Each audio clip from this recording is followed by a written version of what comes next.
자, 르누아르 삶의 기쁨을 노래하다. 여기가 인문 예술 지문인데 예술이 먼저 나왔어. 설명문이고 제재는 뭐 달리 생각할 거 없이 르누아르입니다. 희망을 그리는 화가지.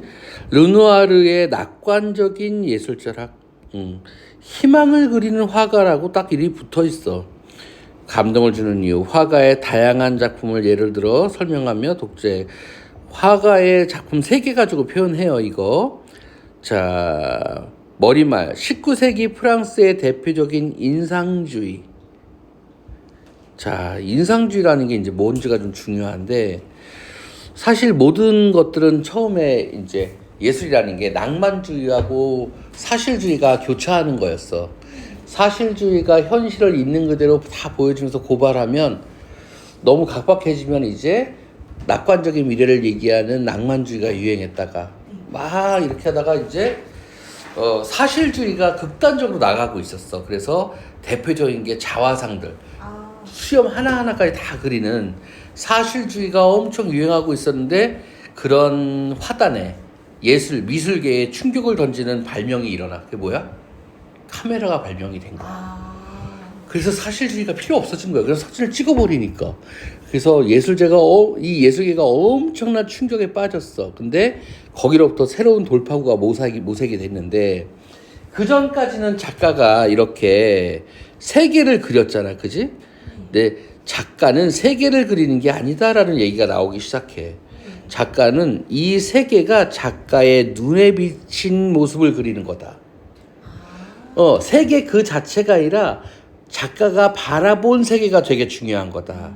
그러면서 작가가 되게 중요해져. 그래서 예술이라는 건 작가가 자신을 표현한 거다. 그래서 이런 경향을 뭐라고 하냐면 표현주의다 이렇게 나온 거야. 그러니까 사실주의로부터 멀어지는 거야. 주관화되고 글이. 그 대표적인 게 바로 인상주의인 거야. 그래서 이 르누아르도 사실 그 자체보다도 인상을 그리는 인상주의 화가였다.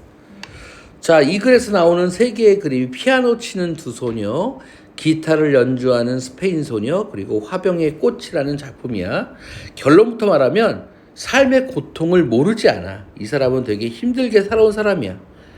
삶의 고통을 예술로 승화한 거다. 만약에 이 사람이 흑수저였다면 그냥 뭐 속편한 그림이라고 생각하실 수 있겠지. 근데 삶의 고통을 승화시키는 방식으로서의 예술을 했다는 거지. 좀 자세히 들어가 봅시다. 출생.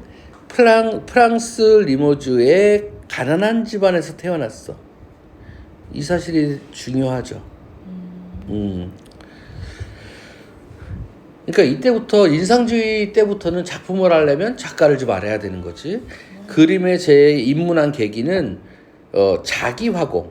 이 리모주 지방에 중국에서 이제 이 유럽에서 이 당시에 자기를 많이 썼는데 자기가 고급스럽게 만들면서 난 만들려다 보니까 얇게 만드는데 그럼 자꾸 깨지잖아. 근데 중국에서 자기를 수입했는데 안 깨지는 거야.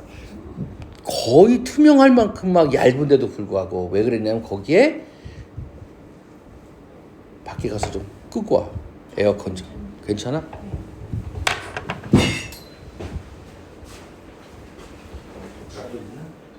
뜨거울까요?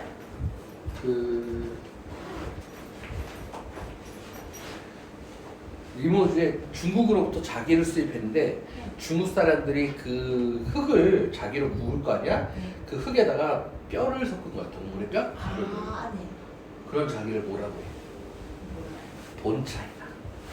본차이나의 본이 뼈야. 그래서 그게 이제 이 지방에 엄청나게 유행했어. 그래서 그 자기에다가 그림 그리는 화공이었어. 그래서 자기 화공으로 그림에 입문한다. 소박하고 성실한 장인 정신으로 작업에 임했으며, 그러니까 태생이 예술이라기보다는 그런 일을 했기 때문에 더더욱 성실한 장인 정신이 좀 있었던 거지. 취미로 한 게 아니니까.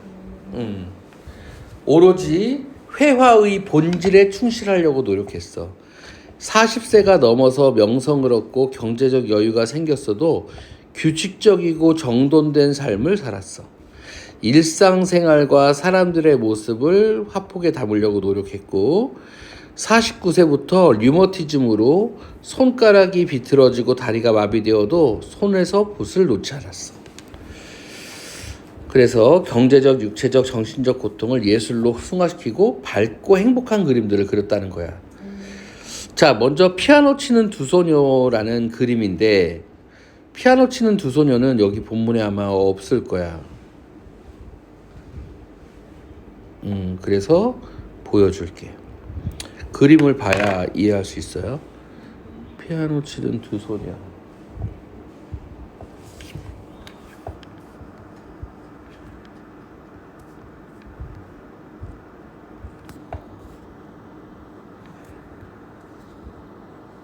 엉망이네.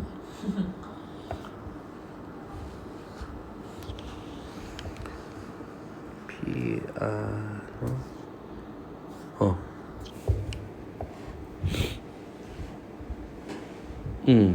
이런 그림이야. 그래서 여긴 두 명의 소녀가 있는데 한 소녀는 악보만 보고 있고 빨간 옷을 입으네. 얘가 오른손으로 치면서 이제 악보를 주목하고 있는 요 그림인데 이 그림에서 중요한 건 사실주의를 벗어나는 게 사설주의에서는 모든 걸 다 사실로 묘사하는데 이제 인상주의부터는 중요한 건 자세히 그리고 중요하지 않은 건 대강 그리는 거야.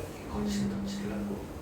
지금도 그런 경향을 하면서 그림을 그릴 때 모든 걸 다 잘 그려 잘 그린 그림이 아니잖아. 그쵸. 중요한 건 세세히 그리고 나머지 뭉개야 되잖아. 심지어 사진도 그런 게 블러 처리하는 거잖아. 그런 거야. 자, 그래서 요 그림을 기억하고 봅시다. 자, 그런 거고,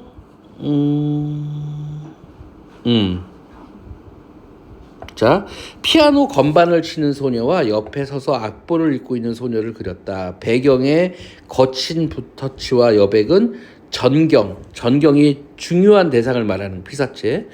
배경과 전경. 요 경자가 같은 말이야. 배경과 전경. 두 소녀를 더욱 돋보이게 해주고 화면에 생기를 불어넣어준다. 뒤가 블러 처리되니까. 그 다음 기타를 연주하는 스페인 소녀는 더 좀 밝지. 강렬하고 여기 보면 이 그림이야. 기타 칠은 여기 보면 이게 머리가 아니야. 빨간 머리가 아니라 여기가 머리카락이야. 여기가 빨간 두건이야. 그리고 모자를 쓰고 있는 거지. 자, 그리고 미리 보면 요게 화병. 다양한 아직 피지 않은 꽃과 만개한 꽃들 이런 가능성들을 보여주는 그림이야. 그럼 봅시다. 그래서 기타를 연주하는 화려한 투사 복장을 한 소녀가 기타를 연주하고 있다. 밝은 색채에서는 삶의 기쁨이, 붉은기가 도는 소녀에게서는 싱그러운 젊음이 느껴진다. 화병의 꽃은 유리 화병 안에 온갖 화려한 꽃들을 그렸다. 이것은 주어진 인생에 감사하고 행복을 누려라 라는 메시지가 있다고 해. 자, 그래서 루누아르의 삶과 그림에 나타난 인생관과 이 두 가지 따로 떼어서 기억해야 돼. 인생관과 예술관.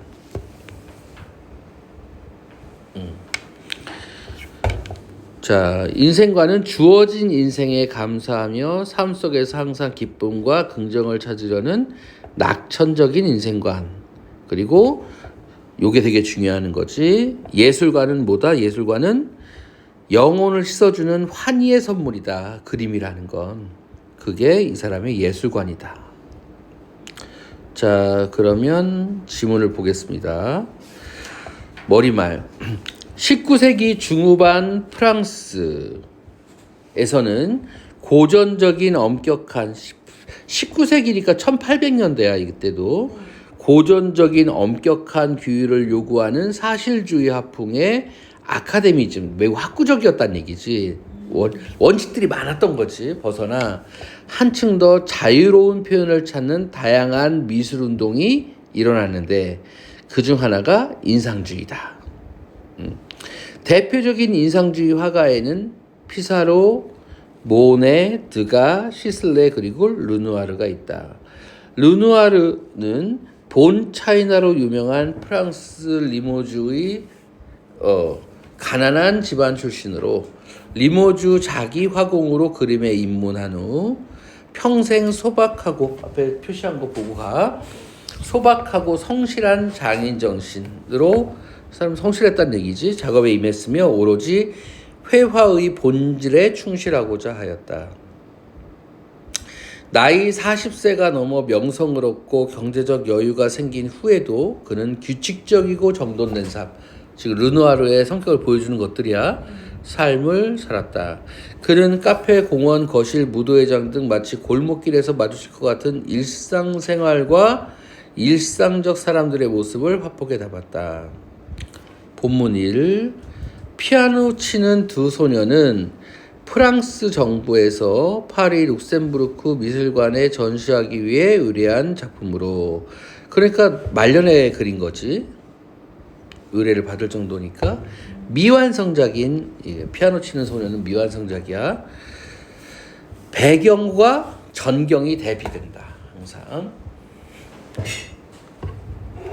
그래서 배경의 거친 붓터치와 여백 그리고 전경의 두 소녀를 더욱 돋보이게 해주고 화면에 생기를 불어넣어주고 있다. 흰 드레스를 입은 긴 머리의 소녀는 오른손으로 피아노 건반을 치고 왼손으로는 악보를 잡고 읽는데 열중하고 있다. 그녀 옆에는 오른손으로는 의자 등을 잡고 왼쪽 팔꿈치는 피아노에 기대고 손으로 턱을 괜 채 앞에의 소녀와 함께 악보를 읽고 있는 갈색 머리의 소녀가 있다. 이 두 소녀의 정답고 사랑스러운 모습, 우리의 마음을 사로잡는다. 배경의 추상적인 붓터치는 여기 어여쁜 소녀들의 앞에 펼쳐질 미지의 세계를 향한 순수한 꿈의 선율이다. 됐겠죠? 어려운 건 없어, 이 글은. 자, 본문이 기타를 연주하는 스페인 소녀는 우리 앞에 다 했던 얘기야. 머리에 붉은색 두건 두르고 그 위에 검은 모자를 쓴 화려한 투사 복장, 화려한다는 거지. 이게 긍정성이야.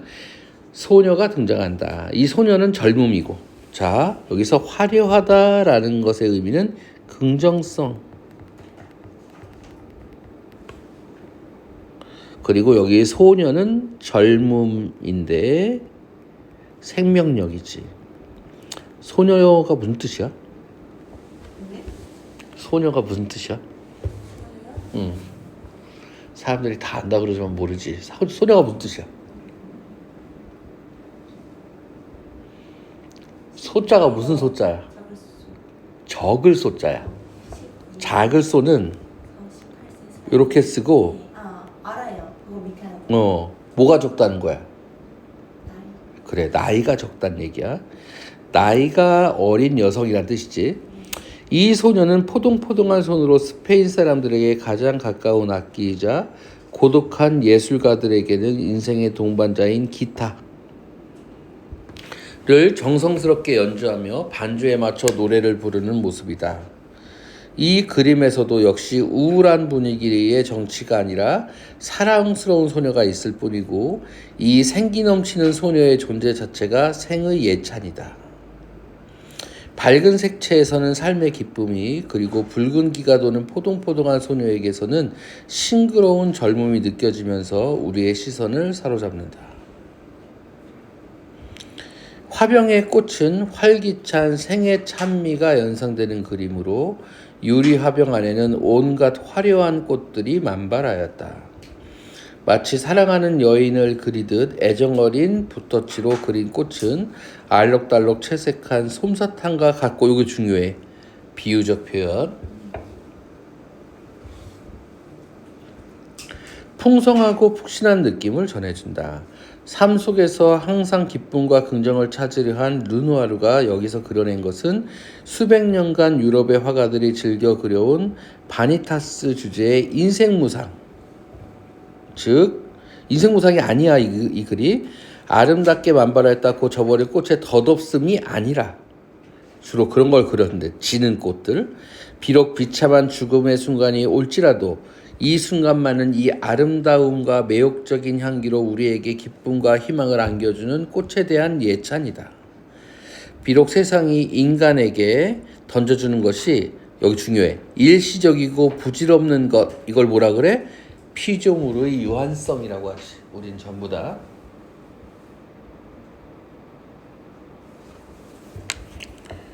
이 순간 우리에게 주어진 선물에 감사하고 즐기라는 낙천적인 메시지를 주고 있는 것이다. 이 그림을 통해 르누아르는 어차피 덧없는 것이 인생이라면 그 안에서 즐길 수 있는 행복을 최대한 누리라고 일러준다.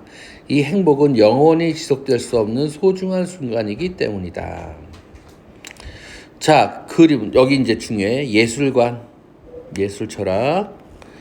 그림은 영혼을 씻어주는 환희의 선물이어야 한다는 그의 진지하고 낙관적인 예술 철학은 실로 깊은 감동을 준다. 하지만 그가 밝고 행복한 그림을 그릴 수 있었던 것은 이 세상의 고통을 체험하지 않아서가 아니라 금수저여서가 아니라 자신이 처한 온갖 경제적, 육체적, 정신적 고통을 예술로서가 중요해. 여기 경제적, 육체적, 정신적 고통을 예술로 승화시켜 극복했기 때문이다. 그는 1890년도부터 류머티즘으로 손가락이 비틀어져 붓을 손목에 묶고 작업하였으며 그 후에는 퇴행성 류마티즘 증세가 심해져 다리가 마비되어 휠체어에 의존하면서도 손에서 붓을 놓지 않았다. 또한 그의 어린 두 아들이 제1차 세계대전에서 부상을 입고 부인 알린이 당뇨병으로 사망하여 홀로 남게 된 순간에도 그가 고통을 극복할 수 있었던 것은 그의 영원한 동반자이자 삶의 의미, 그게 뭐야? 그림이었다. 곧 그가 자신의 가장 깊은 고통을 겪었기에 그는 진정한 행복의 모습을 그릴 수 있었다. 여기까지. 자, 지난 주말 자료를 통째로 못 받은 거구나.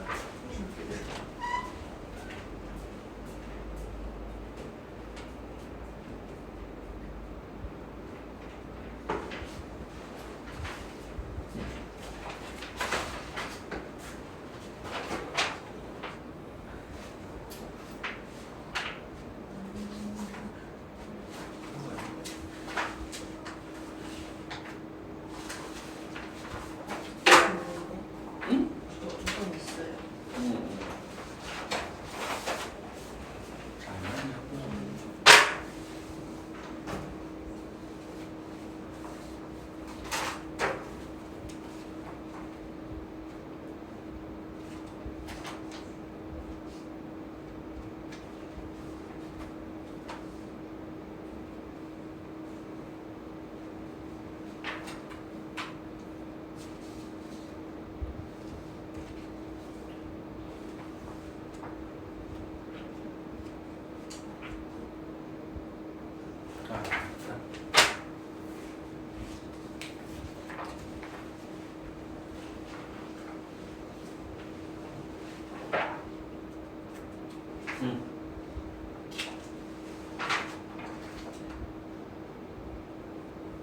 실망까지 들어.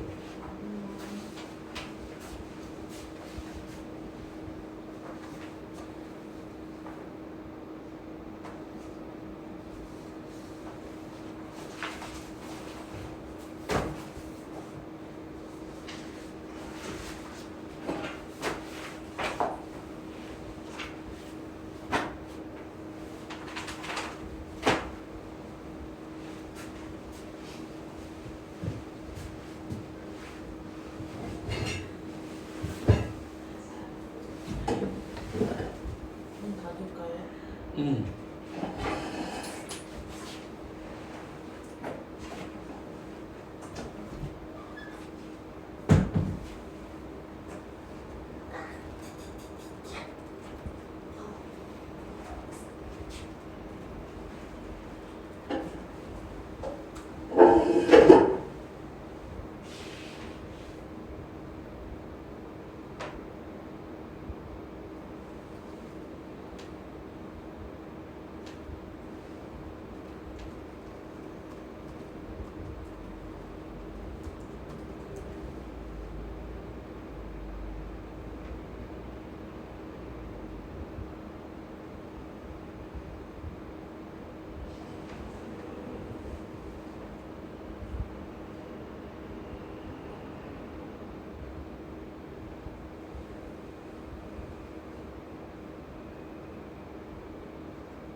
선생님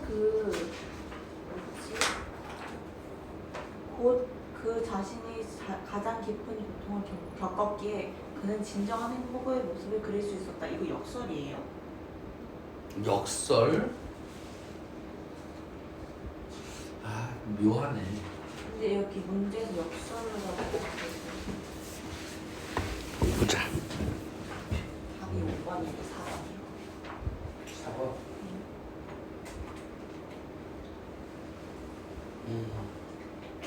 거기 보문에다가 써놔. 거기 역설하고 물어봐.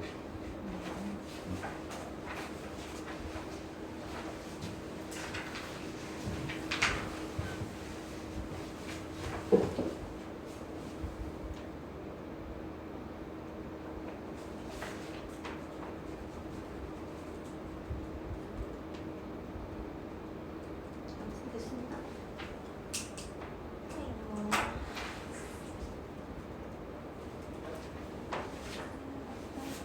자, 우리 쉬는 시간 갖는 것보다 후딱 끝내자. 그럴까요? 좋아? 하나 남았습니다.